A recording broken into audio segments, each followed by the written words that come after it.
બનાસકાંઠામાં દારૂ પકડાય છે, દારૂડિયાઓ પકડાય છે, રેડ પડે છે અને વિડીયો પણ બને છે.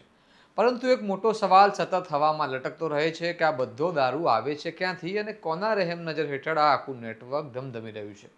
આ જ સવાલને લઈને આજે બનાસકાંઠાના સાંસદ ગેનીબેન ઠાકોર ભાભર પોલીસ મથકે પહોંચ્યા અને અબાસણા તથા ભીમબોરડી જેવા ગામોમાં ખુલ્લેઆમ ચાલતા દારૂના વેપાર સામે પોલીસનો સીધો અલ્ટિમેટમ આપ્યો છે.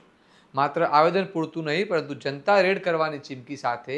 કારણ કે તેમનું કહેવું છે કે જો પોલીસ ફક્ત નાના દારૂડિયાઓ અને વાહનો સુધી જ સીમિત રહે અને મોટા વેપારીઓ સુધી ન પહોંચે તો દારૂબંધી કાગળો પર જ રહી જાય છે. આવો વિગતે વાત કરીએ સમગ્ર મામલા વિશે આ અહેવાલમાં. નમસ્કાર, હું ચિરાગ વર્ષાબેન, આપ જોઈ રહ્યા છો સ્વમાન. આજે ભાભર પોલીસ સ્ટેશનમાં બનેલો દ્રશ્ય સામાન્ય દિવસ જેવો નહોતો.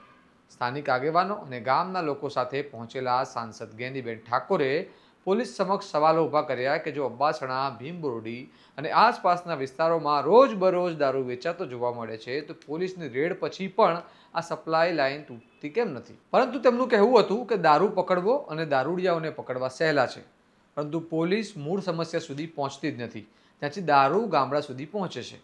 તેમણે સ્પષ્ટ શબ્દોમાં કહ્યું કે જો તાત્કાલિક અને કડક કાર્યવાહી નહીં થાય તો તેઓ મીડિયા અને સ્થાનિક લોકો સાથે મળીને જનતા રેડ કરશે. કારણ કે લોકો હવે ભયમાં અને ગુસ્સામાં બંને છે. સાંભળો ગેનીબેન ઠાકોરે પોલીસને શું ઠપકો આપ્યો તે.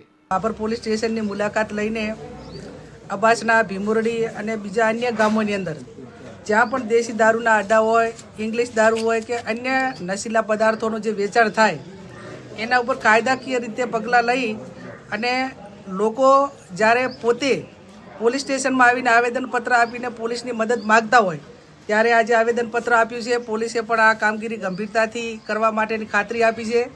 મારી એસપી સાથે પણ વાત થઈ છે અને આવનાર સમયની અંદર જે 2-3 બાબતો માટેનું ધ્યાન એ અહીંના લોકલ પોલીસ સ્ટેશન ભાભરનું જે દોરવાનું હતું કે જે ગામડાની અંદર સદંતર ગામ લોકોએ સાથે મળીને દારૂ બંધ કર્યું હોય ત્યાં બીજા ગામોમાંથી કે ટાઉનમાંથી કઈ રીતે સપ્લાય થઈને ત્યાં જાય છે તો એના ઉપર રોક આવે અને જે તે પોલીસનો સ્ટાફ જ્યાં જવાબદારી સોંપી છે એમના જે કાંઈ એરિયાની અંદર કે એમના તાબામાં આવતા જે બીટ હોય એ બીટમાં દારૂ પકડાય તો પોલીસને પણ સસ્પેન્ડ કરવી, આ પણ અમે માગણી કરી છે. અને બીજું કે આવનાર સમયની અંદર આ ભાભર સિટીની અંદર સીસીટીવી કેમેરા લાગે જેથી કરીને નાના મોટો જે ક્રાઇમ થાય એ કોઈ ફરિયાદ કરે કે ના કરે પણ સીસીટીવી કેમેરો એનો પુરાવો રહે.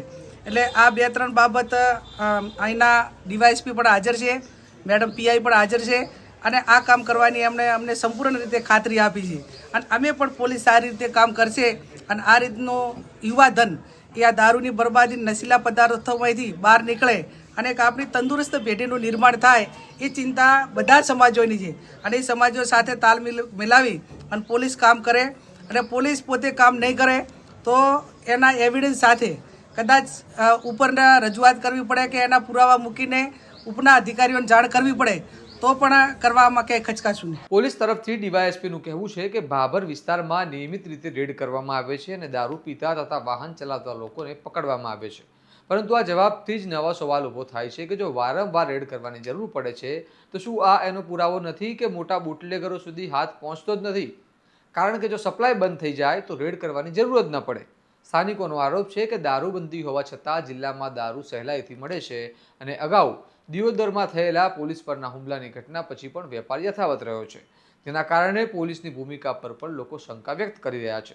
આ સમગ્ર સ્થિતિ વચ્ચે સાંસદે પણ કહ્યું કે જો ક્યાંય પોલીસ કર્મચારીઓની સંડોવણી હોય તો તેમના સામે પણ કડક પગલાં લેવા જોઈએ, નહીં તો કાયદા પરનો વિશ્વાસ જ ખોરવાઈ જશે. આ મુદ્દો ફક્ત દારૂનો નથી, પરંતુ કાયદાની અમલવારી અને તંત્રની વિશ્વસનીયતાનો છે. કારણ કે જ્યારે જનપ્રતિનિધિઓને જાતે પોલીસ મથકે જઈને અલ્ટિમેટમ આપવા પડે ત્યારે એ સંકેત મળે છે કે જમીન પર કંઈ ખૂટે છે. હવે સવાલ એ છે કે બનાસકાંઠા પોલીસ ખરેખર મોટા વેપારીઓ અને સપ્લાય ચેન સુધી પહોંચી શકશે કે પછી રેડ અને પકડની આ પ્રક્રિયા માત્ર દેખાવ પૂરતી જ રહેશે. અને જો ગેનીબેનની જનતા રેડની ચીમકી અમલમાં આવે તો પંથકનો માહોલ કેટલો ગરમાશે તે આવનારા દિવસો બતાવશે. તમારું આ મામલે શું મંતવ્ય છે તેમને કમેન્ટમાં જરૂર જણાવો. સ્વમાનની ચેનલને સબસ્ક્રાઇબ કરવાનું ભૂલતા નહીં. જોતા રહો સ્વમાન. નમસ્કાર.